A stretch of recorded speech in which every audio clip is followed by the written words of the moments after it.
boy Tay Rozier. You're listening to the Causeway Street Podcast. Now listen to my boys Joe, Sway, Joel, and Sean. All right, another episode of the Causeway Street Podcast. Joe Sway Pavone here. Joel Pavone is the Pavone Brothers Show. What up? No Sean. Sean is not here, as you can tell. Look how excited Joel sounds. We kicked him out. He's so pumped up right now. Kicked him out of his own studio. Sean's on the road, so we're taking over the studios. It's the Pavone Show, Causeway Street edition, and it's been quite a while, right, Joel? It's been a minute. Yeah, it has. It's been a minute. Just us two? It's been a minute. Well, yeah, but in general, I mean, like the last time we, had an episode, the Celtics hadn't won a game since before the All-Star break. So a lot has changed since then, believe it or not. Well, how about did you survive the social media blackout? The Facebook and Instagram. You good? I'm good. I guess. Yeah. I don't know what exactly was it though. Like, I saw people talking about it after the fact. I guess I missed it. I guess that there was a lot of new Twitter users all of a sudden because Instagram was down. Facebook was down. You couldn't post. You couldn't, talk to anybody. Pretty much, it's just because just a blackout. Is it because of the Aunt Becky scam going on? Is that what it is? The Full House chick? You know what? I don't even know if those two are tied together, but you never know. You never know. Put your fake college emails or something. People trying to get their education for free, bro. Some sort of scam. Try to get the education for free. I don't blame them. Yeah. It's like doubled at this point. So yeah, do what you got to do. I guess just don't get caught. Because, fuck you, Sally. Because it's a wrap now. Once you get caught, actually no, it's actually it's Navian now. Oh, Navian. Wow. Yeah, they had to change it because Sally got such a bad rep. I'm dating myself. I'll dating myself there a little bit. No, it's all right. It hasn't been that long. My bad, Sally. If you're listening. Yeah, that's a big L for her. But you know who's not getting L's? Well, besides the last game, the Celtics are still getting. They got one wins, right? They got one L. But they got 3 straight wins. 3 straight wins after that horrible outing against the Rockets. I mean, you'll take it at this point. The best 3-win streak ever, right? for a team like the Celtics, for the season that they've had, absolutely, yes. Absolutely, because this wasn't a nail biter between them and the Warriors, right? I mean, if you want to, they put a whooping on those Warriors. So absolutely. If you want to, take it back to when's the last time the Celtics have, won 3 games in California, since the 1950s or some shit like that, then yeah, go ahead. Be my guest. True. But chalk that up to a good road trip. The schedule doesn't always pan out that way. Not to take anything away from the Celtics. But I mean, sometimes, or most of the time, I should say, the NBA tends to put you on a wacky route on the road. Sometimes it's like one game in Cali, and then you go down to Texas for 2, and then back up. You know what I mean? Like, remember how mad Sean used to get when he used to do look ahead last season? Well, I mean, sometimes it happens like that. Yeah, because it'd be like, you have a game in Utah, and then it'd be like a game Portland. in LA, and then you go back to Phoenix, and you go back to LA, all in 1 week. Yeah. Right. So yeah. You take what you can get at this point. But you know what? The long road trip did the Celtics some good, obviously, because they put together a bunch of wins. And also, they had this epic plane ride that everyone was talking about. Plane ride. This infamous plane ride where everyone just clicked, this kumbaya moment. Everybody pop for edibles? the Celtics. I mean, I don't know what was going on in that plane. I don't think we'll ever know. You know what? It's going to be we have to wait for a Kyrie Irving tell-all book in 2035. And he's going to be like, guys, we did shrooms. We just all tripped balls. He said we hallucinated. We did peyote. We bonded. My newfound Native American family hooked me up with some peyote, and I finally decided this was the right moment to have a team bonding experience. 6-hour plane ride. Hell, even Brad Stevens hooked up. He partook. They told Kyrie to wait until the moment you'll know it's right to break these out. All right, when you really need your team to come together, that's when you bring these out. So maybe that was the case. Little Mountain, you will know the exact moment this will be needed for your Celtics family. Bam, you knew it. That's there. What happened. Huh? 6 hours, and plus, they had to come back too. So probably, you probably had some leftovers, and we're gonna see the effects in this home stretch. Well, whatever happened on that plane, it worked. The clicking is there. The the vibe is there. It's a real thing. Good vibes. I was out there, and the vibes are real. You could feel it. You could feel it within the team in practice. You could feel it with the player scrums. Everyone was just sort of bouncy in a really good mood. It's like Phil Collins. You can feel it in the air. And yeah, absolutely. I'm telling you. I mean, it's real. So I do believe it's a turning point, but we'll get into that. We'll see what Joel thinks. Of course, we got Zach Peloquin is joining us. I haven't talked to Zach in quite some time, so I'm really excited to see what he thinks because he's sort of a realist. Well, no, I was going to say well, I guess so. Yeah, a realist is a good way to put it. Yeah. Yeah. despite that blowout loss against the Clippers that was ugly as ugly can get for a Celtics loss this season. He might. Yeah. He might. But you know what? That's going to make the following episode even that much better. I can just hear him right now. Like, it doesn't matter. It's just 3 games. But, it is what it is. All right. Well, you know what? Let's get into it. Does it matter? Does it matter or not, Zach? Zach Peloquin joins us on the phone line. What's up, Zach?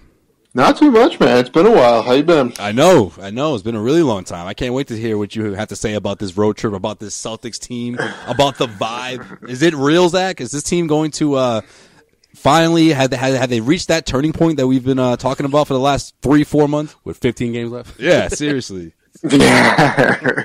Well, we better hope so because they don't have much more time to be able to mess around. So yeah, it's if this isn't for real, then we got some trouble. Yeah. So tell me, obviously the win against the Warriors was obviously the highlight win throughout that span, throughout the season, if you ask me, the most impressive win of the year for this team. You saw them come together, second night of a back-to-back, beat out the Kings. They beat the Lakers. They caught that big L against the Clippers. But for the most part, if you go on the road, after the Rockets game, put it this way, if someone were to tell you that the Celtics were going to go 3-1 on that road trip, you take that, right? And considering, or at least assuming that maybe that one loss is against the Warriors. But after a loss like that against the Clippers, though, where do you stand, or how do you feel about this team in terms of where they stand moving forward?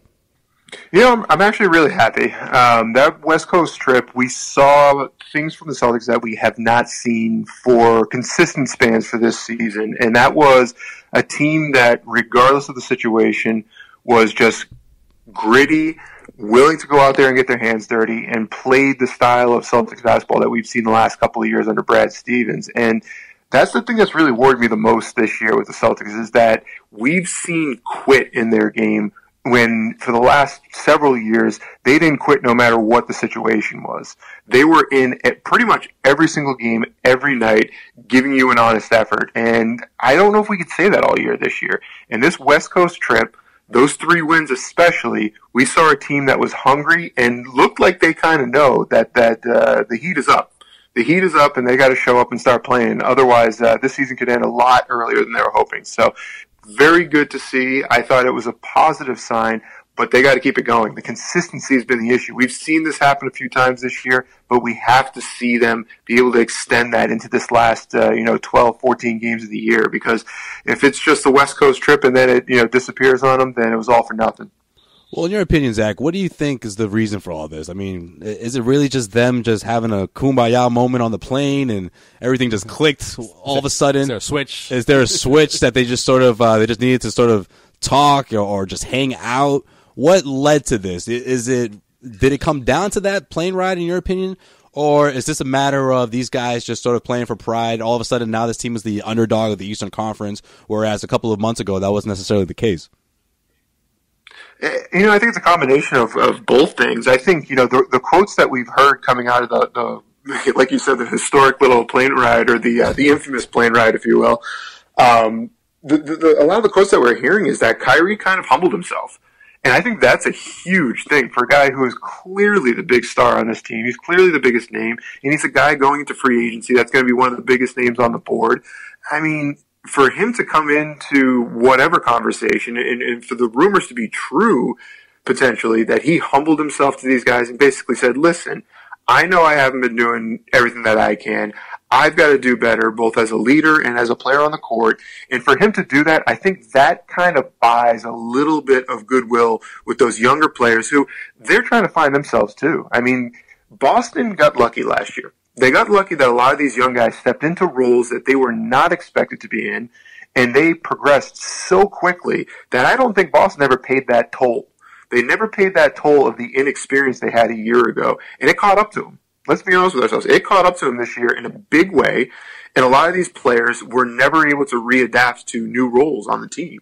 And I think this trip out west, for Kyrie to kind of say, listen, don't worry about the egos. Don't worry about, my bad. No more of these after game quotes and rants that he goes on about Lord knows what. For that to kind of be pushed off to the side, and for him to say, let's just get back to business. Let's just play ball. That's huge. That can change the entire dynamic of the locker room for the remainder of the year. You've got some good locker room guys too. You look around, you got Marcus Smart, you got Marcus Morris. These guys are tough, gritty, good locker room players. Al Horford. I mean, you've got a great group there. And for it to kind of, let's put the egos aside, let's play ball. If that's the conversation that they had on that trip, I think it might work. It might be enough. On top of that, I think the fact that you're coming down the stretch here, and I think all these guys are starting to realize it's do or die time, that also probably puts a little bit of extra pressure on them.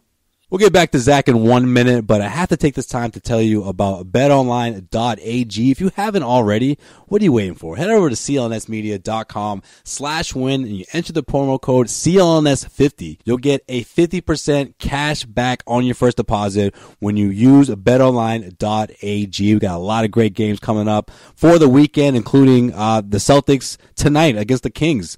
Great action here. The spread's not too bad. You can win some big money here, easy money. And all you have to do is head over to clnsmedia.com/win. You'll get some free cash just for signing up. Think about it. It's a no-brainer. Give it a try. clnsmedia.com/win. Enter the promo code CLNS50. That's CLNS50. Head over to clnsmedia.com/win. You'll get 50% off your first deposit just for signing up. Now let's get back to Zach. Gordon Hayward. Do you think he's finally getting back into form? Do you think the Celtics had him come back too soon at the beginning of the season? Now looking, hindsight now 2020. What's your opinion on Hayward so far? Well, I think this last week or so has been really, really good. I think we've started to see a little bit, you've seen glimpses of what it is that Gordon Hayward can be, and especially in that Golden State game. I mean, we saw an entirely different animal there. He was attacking. We're seeing him go back to some more of the athletic moves where he's going to the rim, not afraid of contact, not afraid of landing on his off foot. And that's a huge sign for me. That starts to open my eyes that, you know what, he's not afraid of some of the physical limitations that he had early on in the season. Did he come back too early?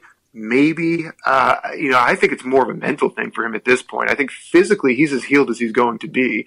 Obviously, there's the flow of the game that he has to get back into. There's, experiencing situations again that maybe he's, a little ill-prepared for, in a sense that he's missed an entire year of basketball. But for me, I think it's all mental. And I think once he gets over that completely, you'll start to see the same player that he was. And, from the reports that we've seen, there's really not been any pain tolerance issues with the ankle. There's really no physical limitation with the ankle at this point. I mean, it's a matter of him just being able to trust his body. And I think once he gets that back full tilt and he's able to go out there and do his thing, I think, he's the most important player down the stretch here for him and into the playoffs. Because if you get, let's say, 85 to 90% of Gordon Hayward that we saw in Utah, that is a huge pickup. And I mean, people all over Twitter and everywhere else were saying, if you get that version of Gordon Hayward back post-trade deadline, you've got the best player out of anyone after the trade deadline. So be anxious to see what happens here down the stretch for them. Does seeding matter for a team like this, Zach? I mean, we know home court is out of the question right now at this point in the season, and where the Celtics are right now, top 5, but out of the realm of possibility if we're talking about a top 2 seed. But in your opinion, how important is it for the Celtics to grab that 3rd seed? They do have a shot with the 2 games that they still have to play against the Indiana Pacers, so it is there for them. It is possible. But in your opinion, what's best for the Celtics? Do they have to grab that 3 seed? Are they better off at the 4 or 5, or is it still too early to tell? Well, the funny part of it now is because they're not going to get the 1 seed, which I think was that was obviously the apple of their eye. That was what they wanted at the end of the day, is to get that number 1 seed, get home court throughout. I think since that's kind of gone and the odds that they're going to catch Toronto are very slim in these last 14 games, I think the seeding's kind of out the window. Now I think it's all about the matchups. Now you've kind of gone to that situation where it's an NCAA tournament bracket where find the teams that you actually match up well against. You might even have a few games down the stretch where you say, you know what, if we can stay away from playing Toronto in the second round, maybe that's a better setup for them. So when I look at the seeding, I would say 4-5 actually isn't that bad of a situation. My biggest thing, stay away from Toronto as long as you can, because that's the team that I think matches up with Boston the best in terms of a 7-game series, and that could give you the most trouble. I think Boston, when you look at it, if you're playing Indiana in the first round, that should be a pretty much lock-stock win, regardless of whether you're on the road or not. So a 4-5 seed situation doesn't really matter to me. I don't think it's going to make a big difference either way around. But that second round matchup, that's the one you really want to be careful with, because you get into that third seed, there's a good chance you're going to Toronto, and you're going to play a team that maybe matches up against you best than anyone else in the Eastern Conference. Though Boston has played well against Toronto this year, that's still not a team that I'm too amped up to go play up there in the Air Canada Center. And I mean, you look at it, I tend to think Brad Stevens can game plan to slow down Giannis and can turn that into a season, or turn that into a series, I should say, that Boston will have the advantage in, regardless of whether you're going to Milwaukee or otherwise. So for me, honestly, if I had to choose a seed for Boston that would be best fitting for them, give me the 4th seed. That's where I'm looking. Interesting. Before we started recording, me and Sway here were discussing that, and I'm pulling for like the highest seed possible. But then you're right, thinking about like the second round. Yeah, because you don't want to see Toronto second round. That's true, but I think the way the season has gone for the Celtics, I'm not sure if they necessarily have to think about the second round already. Because it's that type of season. And it's been inconsistent, and obviously here down the stretch, I think it'll depend on health reasons and like you said, matchups between like Indiana and even Philadelphia. Philadelphia, they've been inconsistent even after their two huge trades or whatever. But I think for the most part, if they're able to just have like good momentum going into the playoffs, I don't know. It might not matter to them who they face. But I know that I think that they would prefer to be at home, obviously, at least in the first round.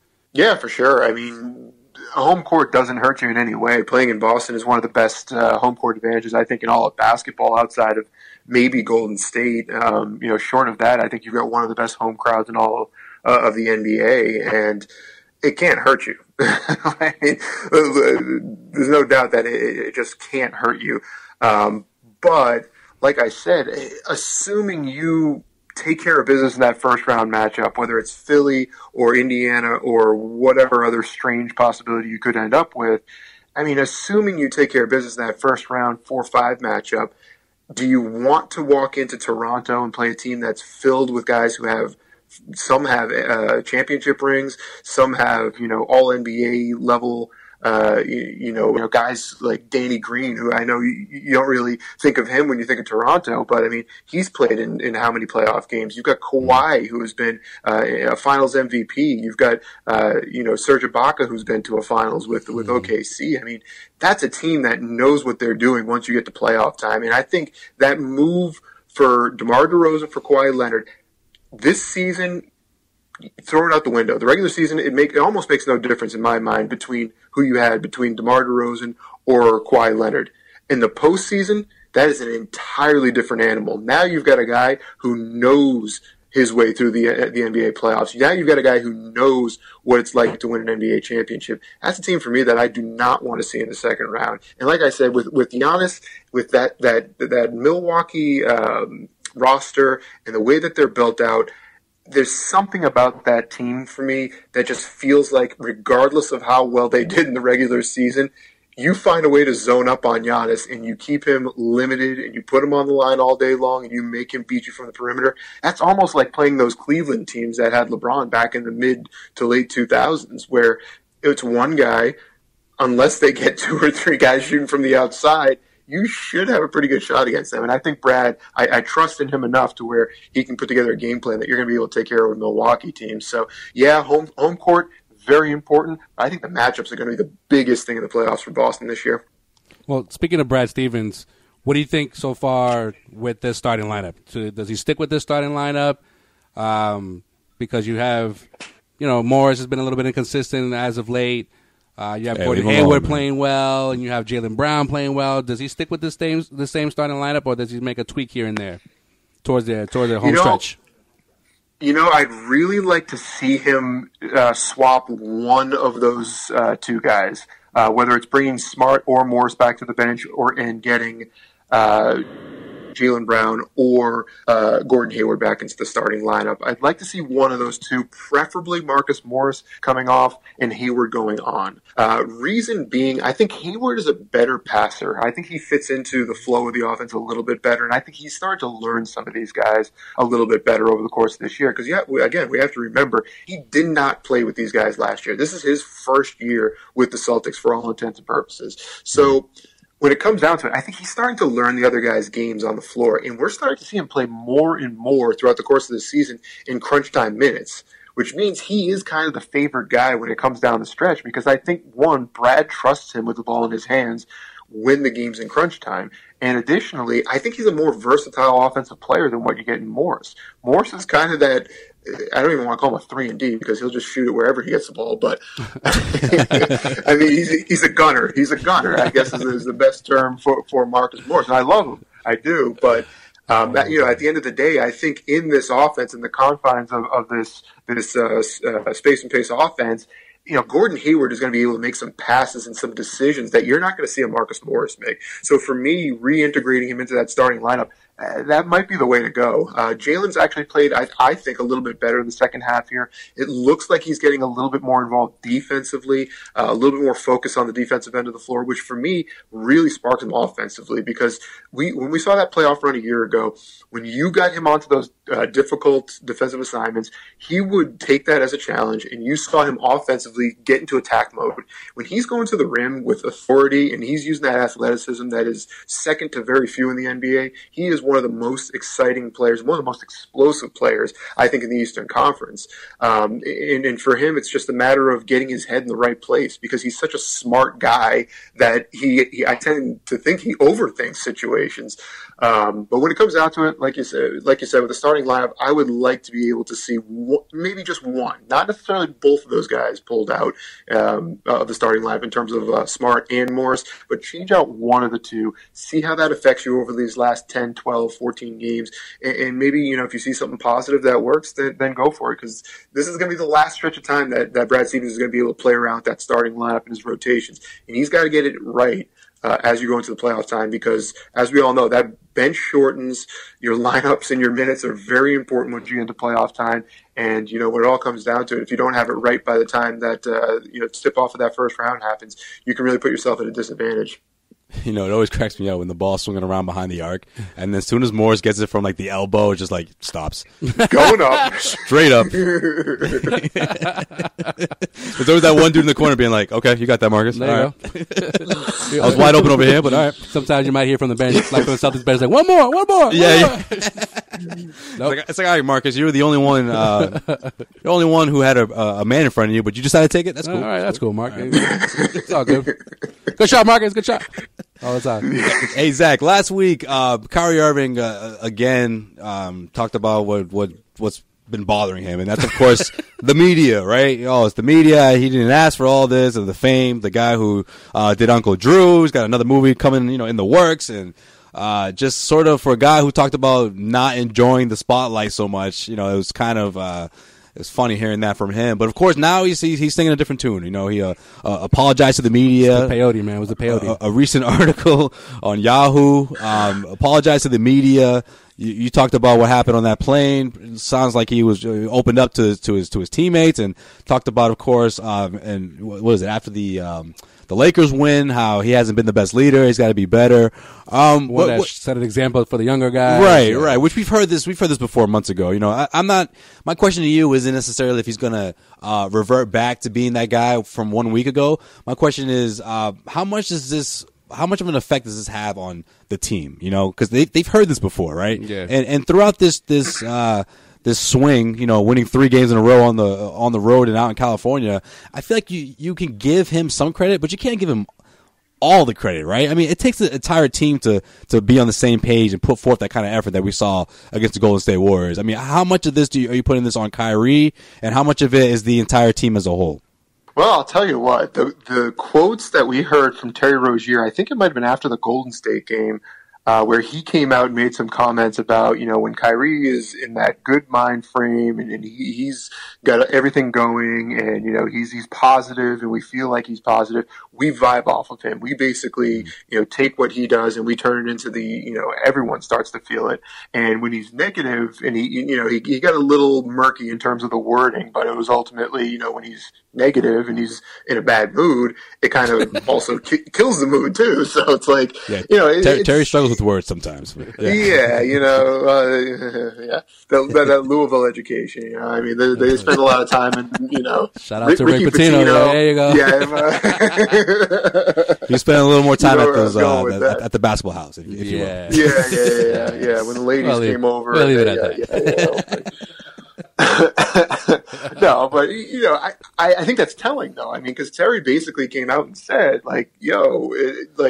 when he is positive, it changes the whole entire vibe around the team. And here's the thing: these guys spend how many months with each other all the time in the gym after practice, all this time. And if you have a locker room that's divided or has whatever weird issues that these guys have had this year, it will wear on you. There's no way around it. You can't spend that much time with someone or a group of people and not have that start to wear on you. I played college basketball for 1 year, and in that time, whenever there was, friction between two guys or multiple, guys in a group, you spend too much time with those people. He is such a polarizing star in the NBA right now because you got to recap this whole thing. Over the last 2 years, he forced his way out of Cleveland because he could not handle hanging with LeBron James because of all of whatever that goes along with that. Maybe negativity. Who knows? Yeah, potentially a little negativity when Kyle Kuzma has to throw him at someone to play defense. That whole entire thing. But no, he left Cleveland on the note that he did, where he basically shot his way out of town because he said, I can't play with LeBron anymore. I'm done with this. I'll take surgery over playing with him again. He comes into Boston, was an ideal citizen a year ago because he knew that all of the spotlight was going to be on him. And then this year, when he thought that it was going to be kind of, okay, we're just going to win, we're going to walk through the Eastern Conference, and things didn't go his way, I'm sorry, but the Boston media market is one of the most difficult in the entire country to play with. And if you're playing poorly, they're going to let you hear it. So for Kyrie, I think it was kind of a rude awakening to what it is he thought he wanted the whole time. And now that he has it, now that it's in front of him day in, day out, he's got cameras in his face all the time, he's kind of getting what he asked for. And I don't think he really understood exactly what that all meant. So I think he's now finally coming around full circle saying, well, this is kind of what I asked for, so I got to man up and just take care of it. Because, in all honesty, I know a lot of people have issues with, Kyrie Irving and, the way he talks about things and the way he, kind of positions things and, being, an intellectual, he's a Duke guy and all that stuff. My feeling is he's a very, very smart guy. He's a very, very motivated guy. And, he runs hot and cold. And when he's hot, he can absolutely, he can win an NBA Finals, which he did. But when he's cold, oh my gosh, he's poison. He can be poison at times. And but when he realized that, that's the big thing. And I think that's what we saw last week is that he's realized it really does hinge that much on him being the star of this team. And I think for him to realize that might be the key to really turning this thing around and getting them going come to playoff time. You sure he's not going to get cold again, Zach? I don't know, man. No guarantees. No guarantees. I think this next week or two is going to tell a lot to us. But the thing is, you got 14 games going into the playoffs. You tell me that they win, let's say 9 of those, maybe 10 of those. You go 10-4 into the playoffs, and they warm up here. That might be enough to really get them on a run. Because let's be honest with ourselves, they are still, spite of everything we've seen, they are still more than likely the most talented team in the Eastern Conference. Right, and plus and they're still the most talented team in the East. I concur. Right, and people also forget the fact that Kyrie lives for these moments, right? The playoffs. Yeah. Even if it's the first round, whatever we're talking about, Kyrie hasn't been in the playoffs for 2 years. Think about that. Kyrie, that's when he performs at a high level. That's the reason why the Cleveland Cavalier teams, well, of course, with LeBron James, but he was pretty much right there. If we're talking about numbers wise, look it up. A lot of those playoff runs, 1A, 1B, 1A, 1B. LeBron was obviously the closer, but sometimes Kyrie had to close some games too. And when he did, things worked out well. They cruised through the Eastern Conference. The last time they went to the NBA Finals together, Kyrie hasn't played in the playoffs since, and he put up one of easily the most impressive playoff performances that we've seen from him. And you can say the same thing about him the year before that. So I just feel like at the end of the day, Kyrie isn't the guy that Celtics fans should worry about. My concern is if things get shaky, are we going to see guys like, I don't know, someone like Jason Tatum be afraid to step up in the big moment? Yeah. Are we going to see someone like, I don't know, Gordon Hayward not be, and I'm not asking him to be Mr. 30-point scorer that we saw against the Warriors, but I'm asking him to be consistent offensive threat off the bench. Is Jaylen Brown going to be that same guy? Jaylen Brown's had one hell of a month, you know? Yeah. Well, we're in March now, but if you look back pretty much since the All-Star break, he's been consistent. He's been solid, especially on the defensive end. And I just think the Celtics, they need that from him so badly. They need that not necessarily a lockdown defender, but that consistent defensive threat that you can essentially put on a to cover the wing and protect that 3-point arc, because you know we've seen it throughout the course of the regular season. When opposing teams get going from behind the arc, the Celtics can really fall behind, and those have just sort of been the weaknesses that we've seen throughout the year. For sure. Yeah, no, I mean even someone like Terry Rozier, who had a good road trip in my opinion, he needs to get going as well, because obviously he's playing for a contract, whether it's here or somewhere else. Like this playoff run, however deep it is, he needs to, wake up as well. And I think he's realizing that, and he's someone that's been vocal about everything that's been going on this season, as much as the 4 or 5 other guys as well. So my final question to you, Zach, is how far can this team go right now, despite of everything that's happened? Can they still make it to the NBA Finals? Can they even win the NBA Finals? They absolutely can make it to the NBA Finals. I think this team, like I said, they may be the 5th seed right now in terms of record and what we've seen in the regular season, but this team is still as talented and as deep as any team in the Eastern Conference, no questions asked. And I think the way the Eastern Conference is shaking out for them, I mean, let's say playoffs started today, you get an Indiana Pacers team who are missing their best player in Victor Oladipo. I think that is a winnable series, to say the least. You probably play a Milwaukee team in the second round, which I think is a 1-star show that you can probably take care of in the second round. And then you're probably talking about Toronto in the Eastern Conference Finals, which, in spite of all of the nice things I said about them, I don't know, Zach. I don't know about that matchup. I still like Boston in a 7-game series against them. Yeah. I do. So all things remaining equal, I think you still got a great shot at getting out of the East. I don't think it's I don't think we're done seeing what this team can do by a long shot, especially if they get some momentum on their side and they get their heads right. In terms of winning a finals, that's where it gets a little interesting, because we have seen a greatly diminished Golden State team over these last week or probably going on 2 weeks now, where they have just looked awful. Yeah, they lost to the fucking Suns, Zach. You see that? It's been pretty bad. The one thing the Celtics and the Warriors have in common. Yeah. Exactly. But I mean, for Golden State, you have to wonder: is this just a blip on the radar, or are we looking at a team that maybe isn't quite as tight as we thought they were after a pretty good run through the mid-season? Kevin Durant and Draymond Green and DeMarcus Cousins. There's a lot of personality between those two.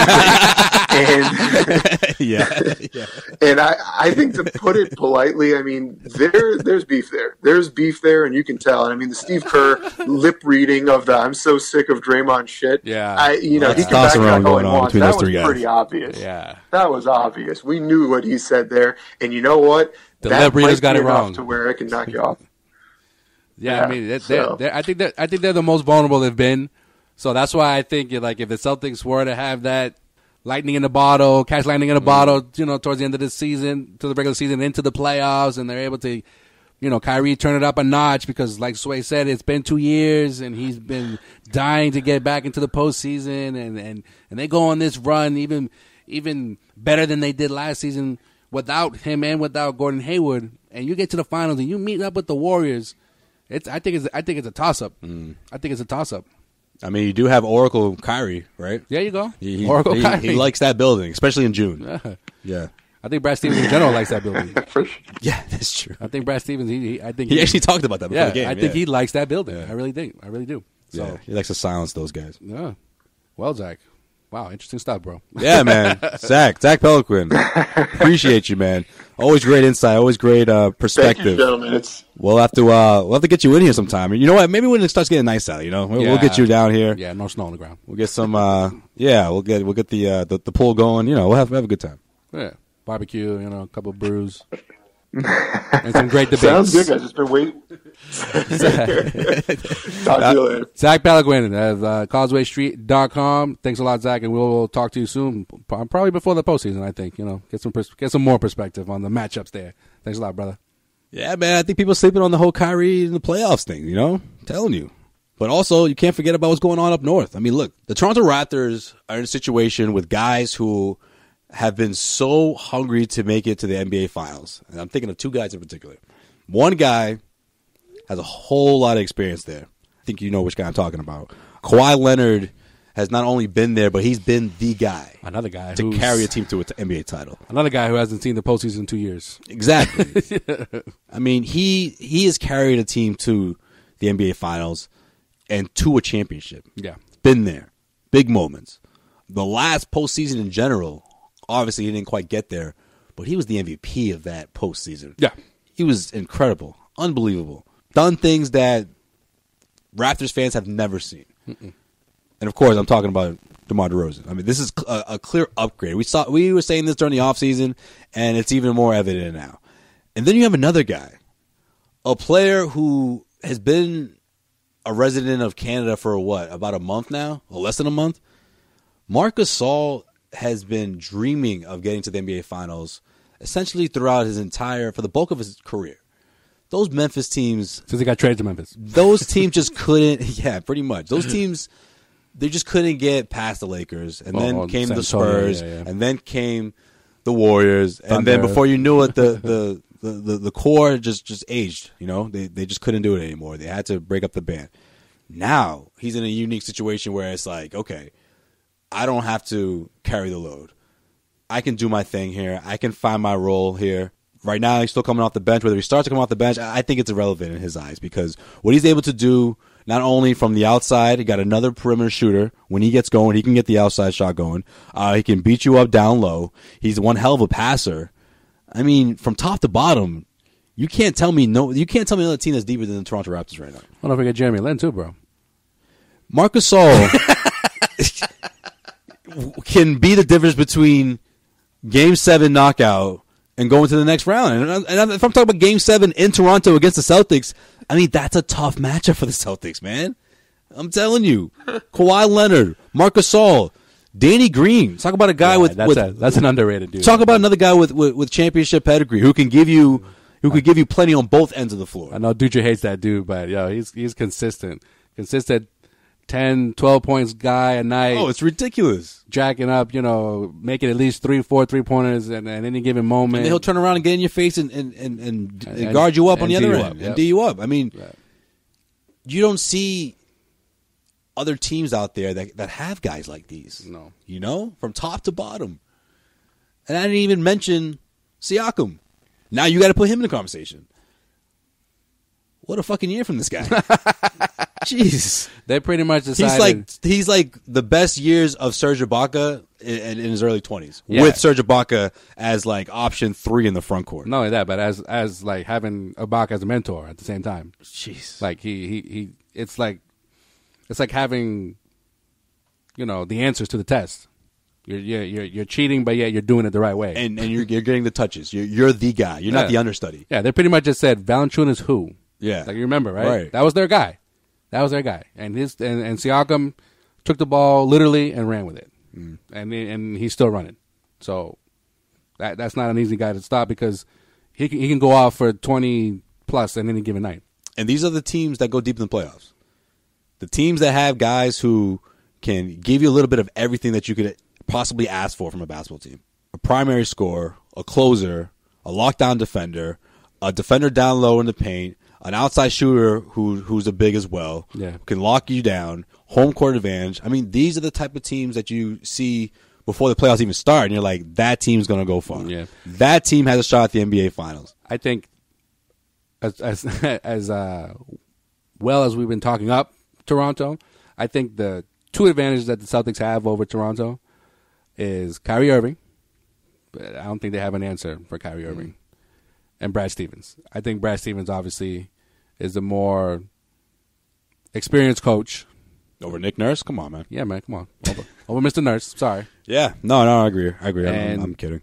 I think it's gonna play a big part in the playoffs. It's the Bobby Fischer, man. Oh, he's the Bobby Fischer of the NBA. Bro. We're going philosophical now. No, man.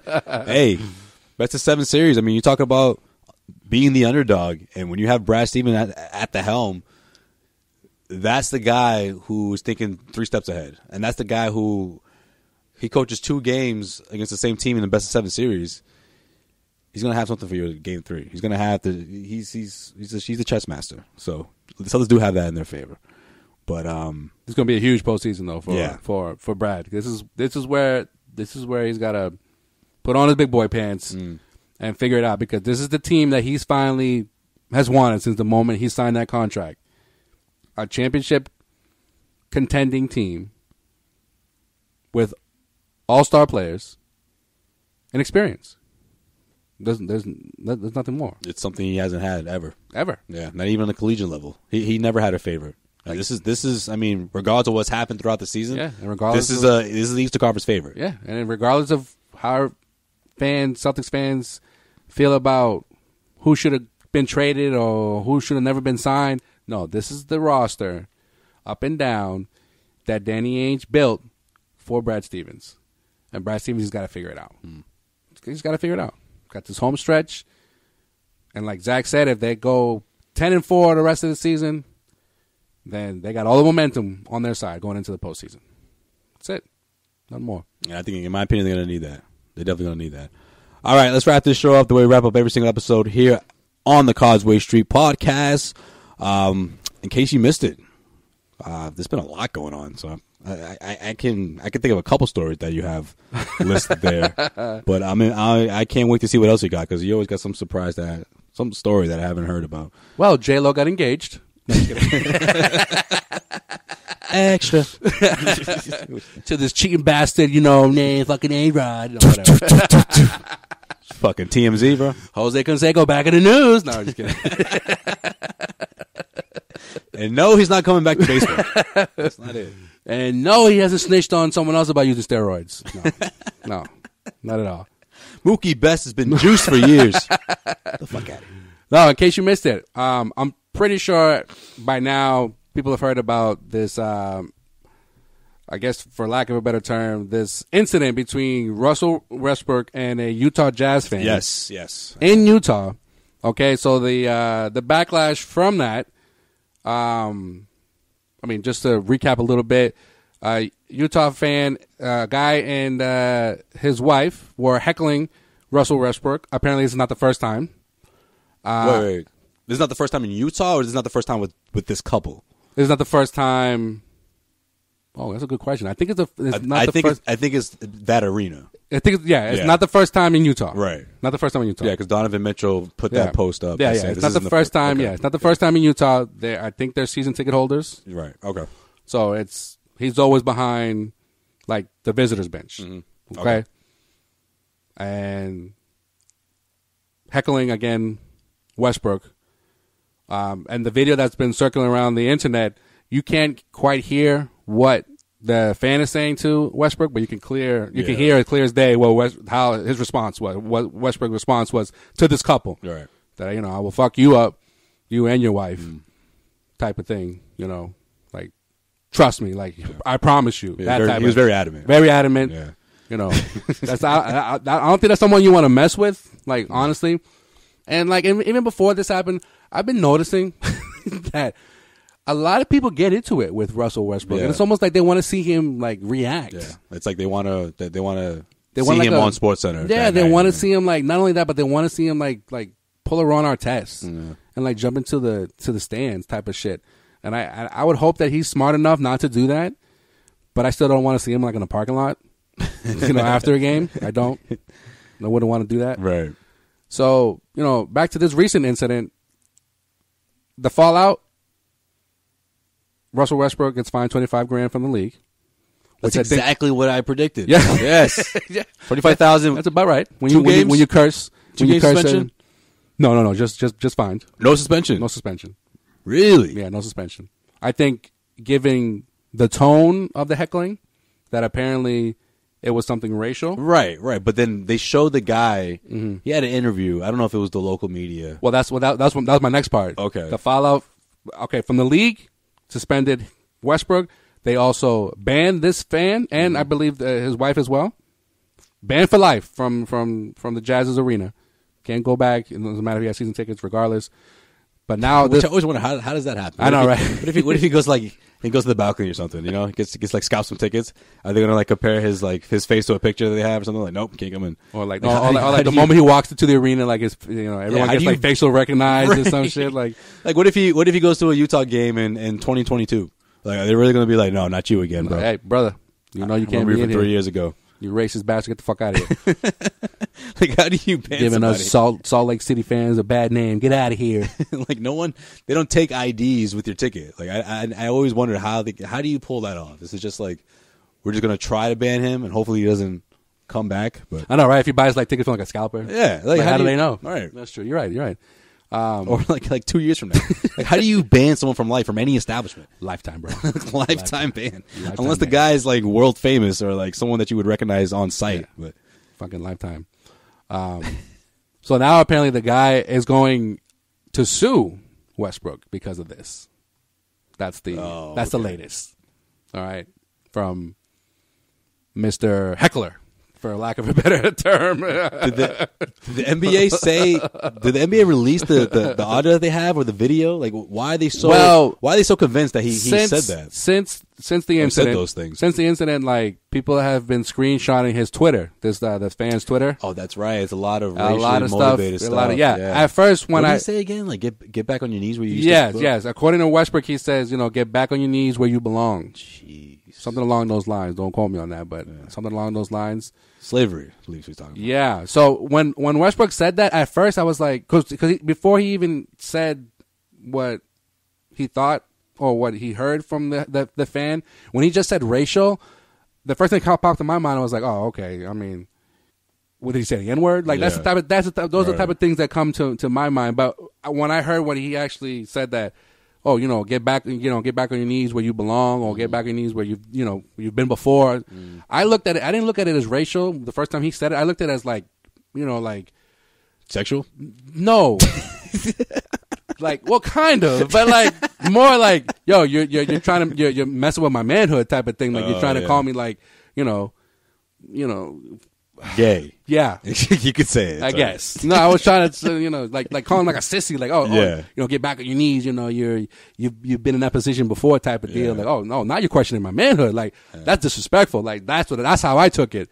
The first time I heard Russell, say that, and then he was like, "No, like I think it's because I think even he said he was like, I think that was racial," and I was like, "Oh, I didn't even think of that." I'm thinking like, "Oh, yo, you're trying to question me as a man." Nah, he was taking it back to he was taking those years. So then but then I still was like, I don't know if that's racial. But then again, seeing his tweets from a year ago and so forth, he's brought up Westbrook before, and it's like Get out of the country, go back to where you came from. Wow, those type of things. So I think the NBA really investigated that. Yeah, he actually. Well, even Mitchell.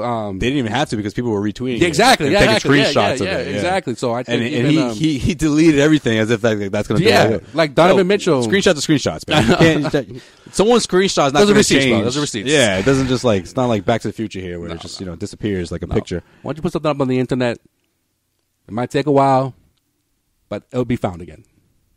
Plain and simple. I mean, even Donovan Mitchell was just like, yo, like, I'm not standing for this. But you even got current and ex-NBA players like Matt Barnes coming out saying, yo, Utah Jazz fans are the most racist fans in the league. Like, so it's like, now it's getting to that point. And as a Boston sports fan myself, and you as well, I'm just glad that it's not, the focus isn't on Boston right now on something like this. So people to open up, ESPN's eyes, Mr. Still not gonna change anything. Ismael, Gutierrez and Mr. Bomani Jones. It's not gonna change. I know, but still, I can hope, I can hope. Speaking of being banned, in case you missed it, Mr. James Dolan, Mr. Owner of the Knicks, probably the worst owner in all of sports, maybe. If I think Knicks fans would agree with me. I think it's fair to say. Fair. Okay. Banded a fan from MSG after said fan saw him walking by and yelled out, "Sell the team!" And Mr. Dolan said, "You think I sell the team? Yeah? How about you enjoy watching the games from the comfort of your own home?" He's like, "What did I say? It's just an opinion." No, you're being rude. He said that? Yeah. He said, "No, you're being rude. You know what? How about you enjoy the rest of the Knicks games from your house?" Pointing at security took the guy out. They booed him out on site. On site, bro. Video flown around the internet. Wow. Out. You're done. And guess who's coming to the defense of the said fan? Mr. Charles Oakley. Who's also been banned from MSG. Of course he is. Said that the NBA needs to discipline this man and take some type of action against him. That's stupid. James Dolan. That's stupid. What, did he hurt your feelings, James? Clearly he did, but it wasn't like offensive. The guy was just like, why did he get so mad about that? I'm sure he's heard worse. I was just stating an opinion. He was like, no, it's not an opinion. It's just rude. How dare you talk to me like that while I'm right in front of you? You can get your ass out of my stadium. You go home. Come back. Oh, jeez. Ridiculous. Fucking ridiculous. I guess that guy was a really big fan of Porzingis. Jeez. Oh, man. Wow. That's such a sensitive... Wow. I can't believe that. You can't make this shit up, folks. Can you imagine if someone said that to Wick in like 2013 or like in 2006? He would just probably like laugh it off or not even like give the guy any attention. Ridiculous. Well, in case you missed it, girl or parent? I don't know. That's so stupid. I got. It's funny because it's Charles Oakley, but like, I know, right? I got to side with Charles Oakley here. It's like, come on, man. Like, what are you doing here? Like, you remember, right? The fact that he's banned now because but not only he didn't just fuck up his life, but like he cannot go to a Knicks game anymore. Knicks can't like honor him or talk about any of the no, not him. I'm talking about the fan. Oh, the fan. Okay, yeah. Sorry. Yeah, you're right. You know.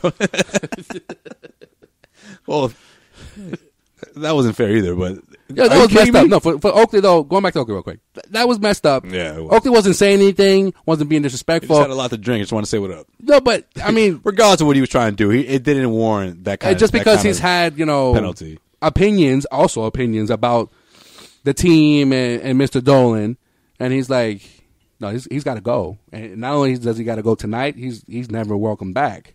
So another classic example of how this is the most poorly run organization like ever, the New York Knicks.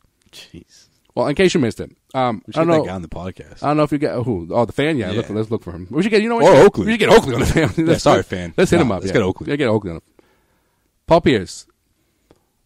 This is recently. There's a little segment on ESPN called "The Truth Serum," where he gets asked a question, and obviously he takes Truth Serum. He doesn't take Truth Serum. The segment is called Truth Serum. So because of his nickname. Exactly.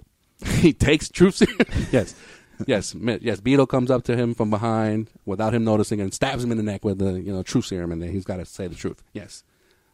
I cheated on my wife last night. Oh, whoa! Ball or life. I was just gonna ask you about who was the toughest defender to guard you, but okay. And then Jalen Rose, you was there. He was like, yo, bro, what the fuck? Yo, cut the commercial, bro. Cut the commercial. Jalen just gets up and walks away. You just hear Mark Jackson, "Mama, there goes that man." Because he just got married. Come on, let's keep it 100, right? "Mama, there goes that man." Truth Serum, right? Who thought of this?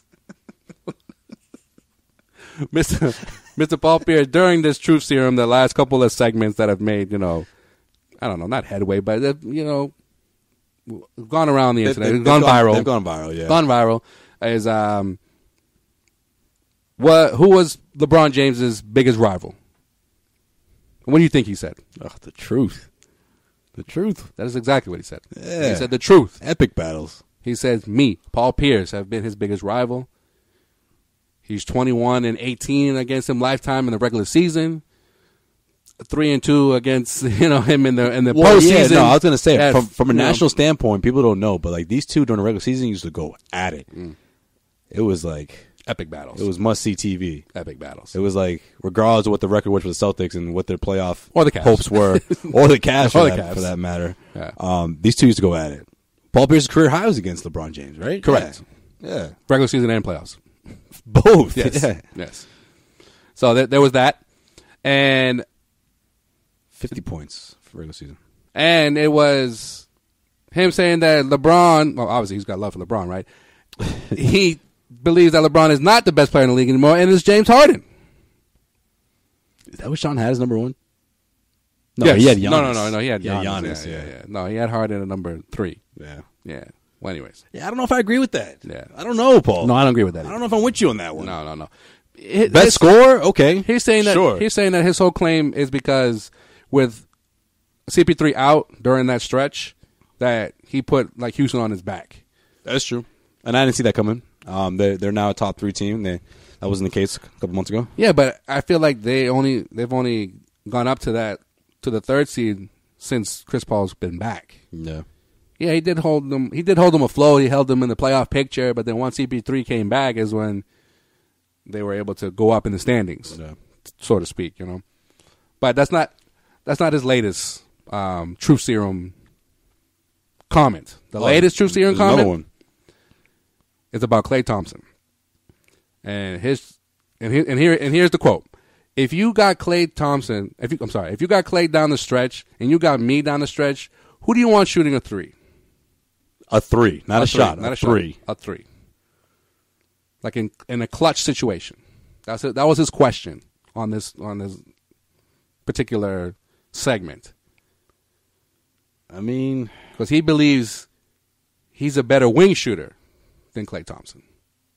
I think in a clutch situation, yeah. I mean, if we're talking he has a point. If we're talking about a one-on-one situation, yes. But if we're talking about a play being drawn up, I don't know. I might have to go with Klay. Like, what about 10 seconds left, no timeouts, and he's coming up the court? Yeah, Paul. Give me Paul all day. But if we're talking about setting someone up for a 3, yeah, like a set shot, it depends what you're talking about. Like if you're talking about give me a shot, Paul Pierce all day. If you're talking about give me a 3, like I'm talking about the type of shot ISO off the dribble. Yeah, exactly. Okay, Paul. Yeah, give me Paul all day. Over LeBron headband, right. LeBron fouling him and not getting that call, 3-point in his eye. Okay, yeah, I'm with him. Absolutely, That's of course. I mean, how many times has Paul done that?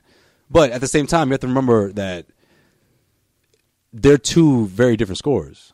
Yeah, you know, Klay can put the ball on the floor a bit, but not like Paul Pierce. No, Klay can spot up better than Paul, but the footwork, Paul Pierce has him by a mile. Yeah.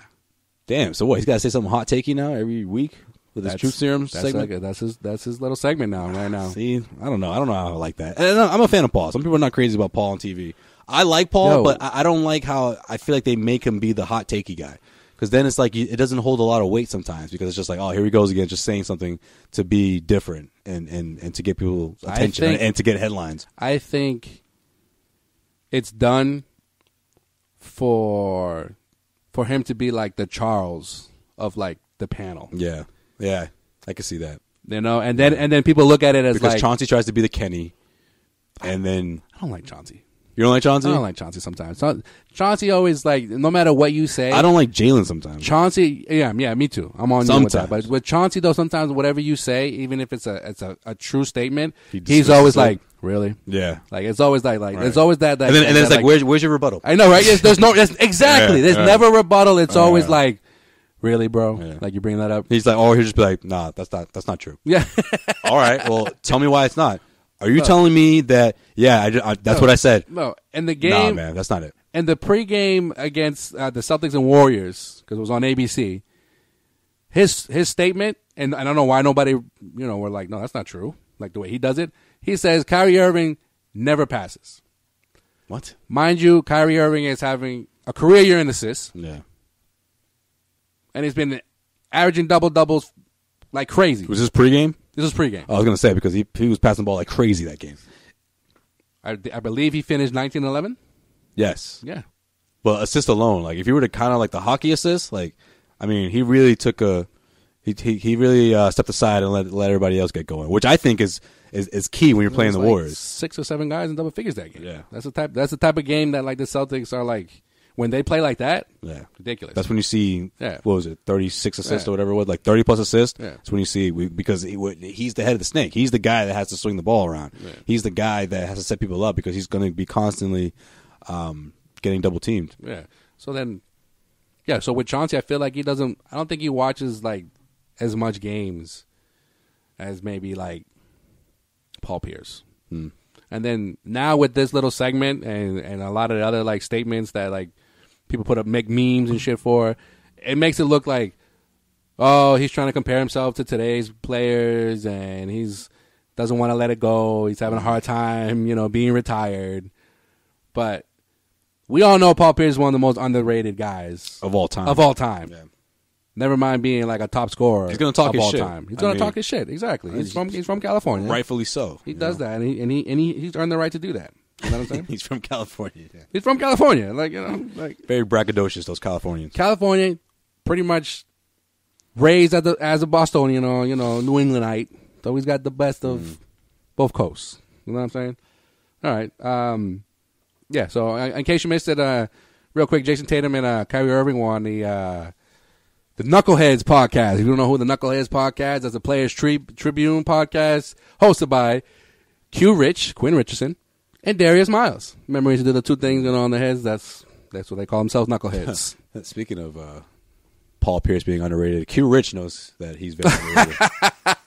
Man, that dude used to embarrass him back in the day. Youngins don't know about that. Yeah, he's embarrassing when he used to play for the Knicks. Yeah. When he used to play for Miami. He had the Suns. Very hard time with Paul Pierce throughout his career. Yeah, someone should bring him up. Yeah, someone should bring him up. Well, anyways, these two made an appearance on the podcast while they were out in L.A., and they talked about their experiences at Duke, how they were recruited, and I thought it was an interesting podcast for the simple fact that Kyrie Irving had nothing but motivational like messages towards Tatum, talking about how like, shit, man, we got an opportunity here to like do something big with an historic franchise such as the Boston Celtics. Like we're about to do it.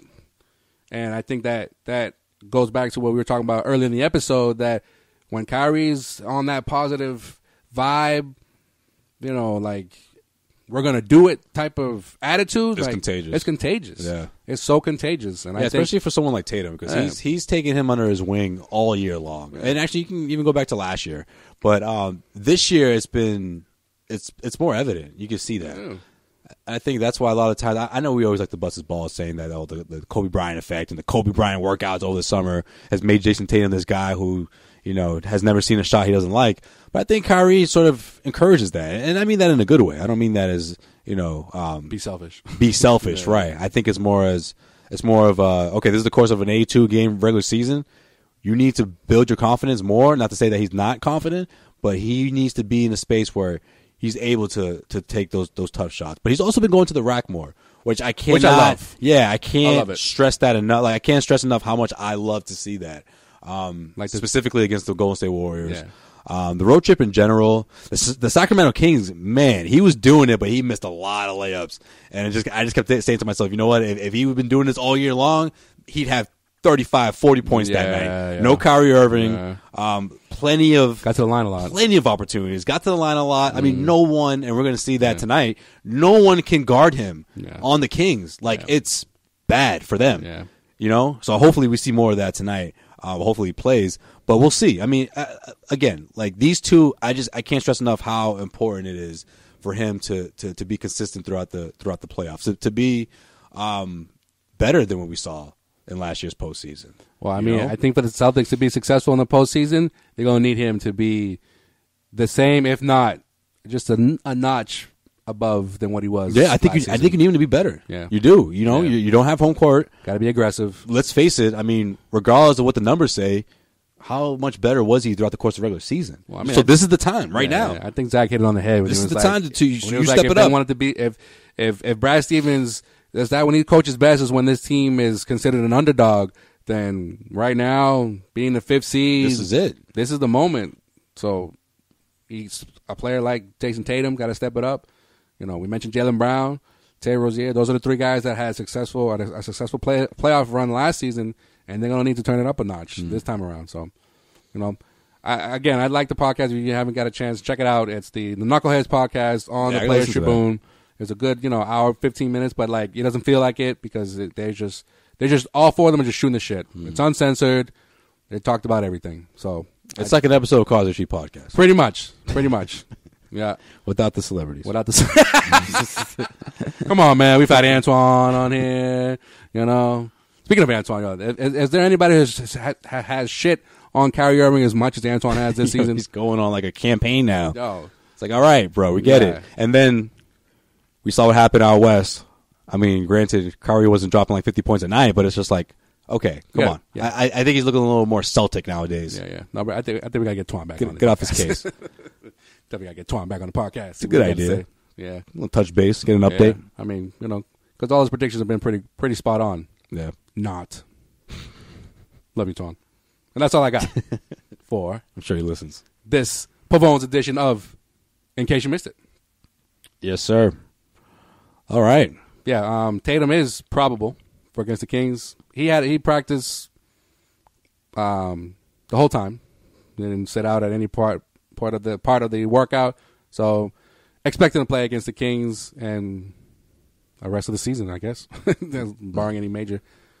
Marcus Smart is he's out sick, but questionable. He's a little scouting report right now. All right, and Daniel Tice also sick. There must have been passed around some stuff on the plane. Who knows? That's all right, Tice. Why don't you sit this one out?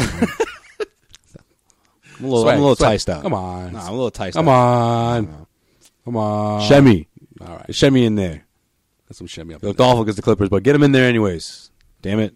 So this home stretch. That's what happens when you don't let him play enough. All right? It's like that guy in the high school team. As soon as he gets out there, he's nervous because it's like he never gets to play.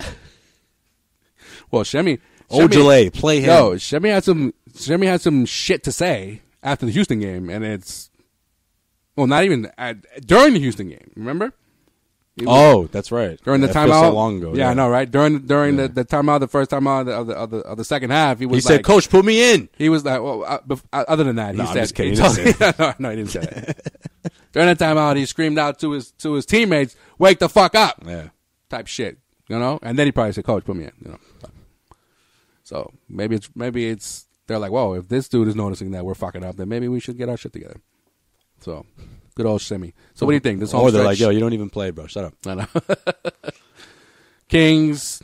Who's that? The Kings, Hawks, and the Nuggets. The Nuggets. Oh, IT. Even though he's, yeah, he's IT's not necessarily in the rotation, but for some reason I get the feeling he's going to play a little bit against the Celtics. But we'll see. For some reason, that made breaking news. I'm feeling good about this. If you're the Celtics, you have to love the fact that you got a couple days off after the West Coast road trip. You have days in between all these games. Yeah. So I mean, Celtics. Granted, that Nuggets game is going to be a tough matchup. You also have the 76ers after that on the road. But I'm saying 3-0. Yeah. This homestand, 3-0. I like it. 3-0. I mean, you only have 7 home games left, so you got to take advantage of them. You got to win them. You got to try to win them all.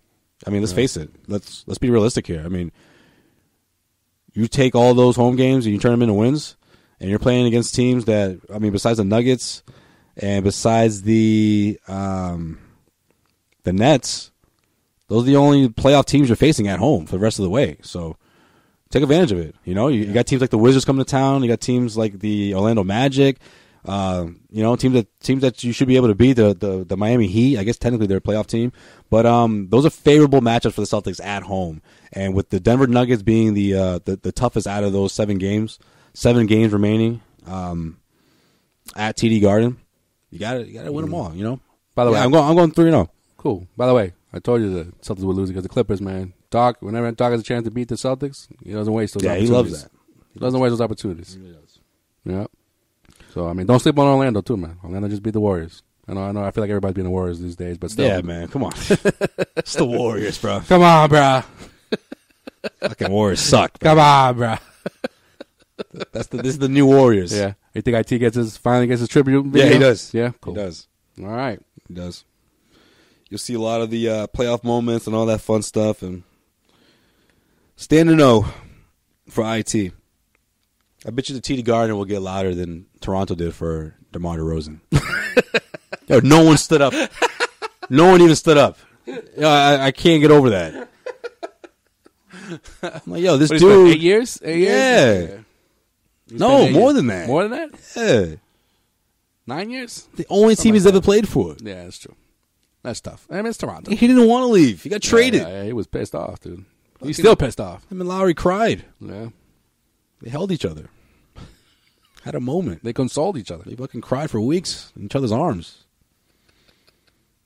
Jeez. Guy comes back for the first time and just people just, okay, you applauded, but can you stand up? Can you stand up for a few minutes? Jeez. Well, Toronto, man, I don't know. It's like, yo, you're not one of us anymore. We don't have to give you all that. Yeah. Here today, gone tomorrow. Jeez. That's it. How soon they forget. Well. All right, let's get up out of here. Last thing I want to mention, Joel, happy birthday, bro. Oh, shit. It's another birthday in the books. Oh, that's right. It's my birthday. Yeah. What are you, Frank the Tank, bro? Forgot your birthday?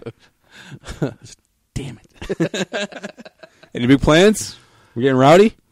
Well, see, Joel has the luxury of your birthday being around St. Patty's Day when guys are out and about, that's people not partying. A luxury. It's not a luxury. It's a luxury, man. Much people think. People out there partying. Yeah, people are down to go out. Now, let me tell you why it's not a luxury. Got the weekend. When I ask people, like, yo, we hanging out this weekend? That's the first thing that pops up in their minds. Oh, for St. Patty's Day? Nah, man, for the celebration of my birth. Yeah, sure, St. Patty's Day, yeah. We'll do that. And then when you actually go out and chill with them, and then someone drops like, yo, happy birthday. Oh, shit, it's your birthday too? Yo, what? Like, what? Yo, we've only known each other for like a decade, but yeah, it's cool. Has your birthday always been around St. Patty's Day? Yeah. Nah, man, it changed about 5 years ago. Since the day I was born, bro. Yeah. Nice. Bro, that's a sick birthday. I don't get that all the time. Wow, man, why did I never notice that? Yeah, I don't know, man. I don't know. It's just, I guess. I'm not exaggerating. I've gotten that question before. Yo, has your birthday always been around? Well, for me, right? Yeah. Has your birthday always been around Memorial Day? Yeah. Yeah, all my life. Yeah. Doesn't change. No, I change it. You know, it's like Easter every year. I decide when I want to have like Holy Week, you know, Ash Wednesday. I go, no, you know what? I'm going to do it in February this year. 10 years ago, I changed it. I figured it was better for this week. Yeah, that's a good idea, bro. Yeah, I changed my birthday. Yeah. It used to be in January. Yeah. People usually, they go on vacation and stuff. So I decided, yeah, I'm going to change it up now. No, I appreciate it, bro. Thanks. Good looks. You know what? It's a big 3-5, bro. What? Yeah, man. Yeah. No, you knew that. Don't act like you were surprised. No, I'm surprised. What? Surprised you're saying this into the microphone right now. It's all good. It's all good. You know. Hey. That just means, or at least that's what I want it to mean, that what I say when it comes to the sport of basketball holds a lot more weight. Holds a lot more weight because I've been watching this goddamn sport for over 2 decades now. Come on. Talking about 3 decades now. Jeez. You know? It's like Vince Carter. You know how they say, like, if he plays next year, he will have played in every, like, decade. He'd be the first person. Like the 90s, 2000s, So for me, it's like I've been watching basketball since, like, the late 80s, the 90s. They weren't always fun in the 90s, by the way, in the early 2000s. But, hey, a fan's a fan. 2000s, 2010s, and so forth. So it's all good. Man, time flies. Blessed to see another year. And I should research the Celtics record on my birthday because they play quite often on my birthday. Yeah, or if not, maybe like.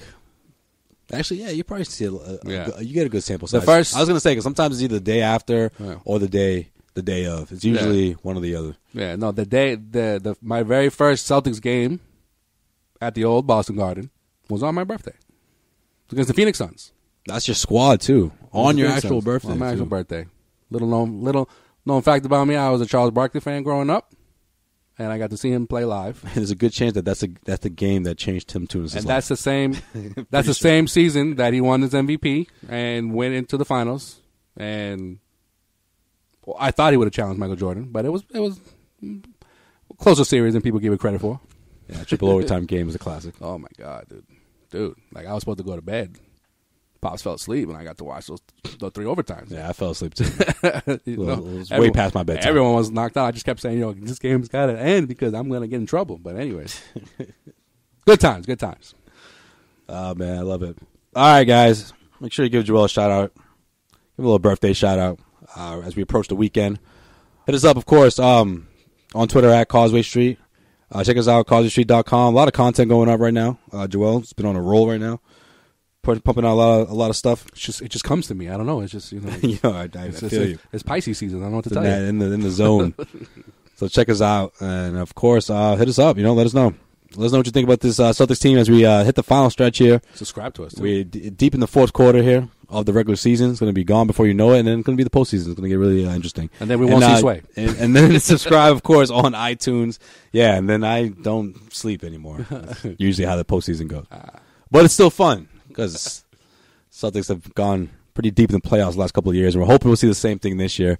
But let's not get ahead of ourselves. Let's see what happens between now and the rest of the regular season. One game at a time, folks. And we'll get Sean back in here next week, and we'll see who else we can get in here. Get a couple of guests lined up for the rest of the way here. Appreciate the support. Of course, hit us up on iTunes. Subscribe to us. Give us a rating, and just anything. Come on, man. We've been asking you guys to do this for a while.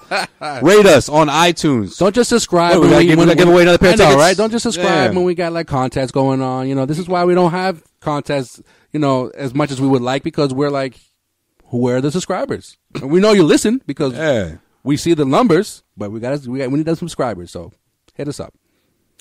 If not, we'll have, okay. You know what? If not, we'll do another contest. And you know what? If we don't see a single subscriber between, actually, I don't even want to say this because they're probably not going to subscribe. Never mind. Yeah. It's not going to be a great prize. We'll save that. We're going to get a pair of tickets, and you guys, you're not going to sit next to your buddy. How about that? All right, just to be assholes. We'll put one guy in the balcony and the other guy in a freaking loge, just to fuck with you. And we're gonna hand them out an envelope so we don't know who's going to get what. It'd be a nice surprise. 2 tickets for 2 different games. How about that? Right? That'd be good. Fucking backhanded fucking reward.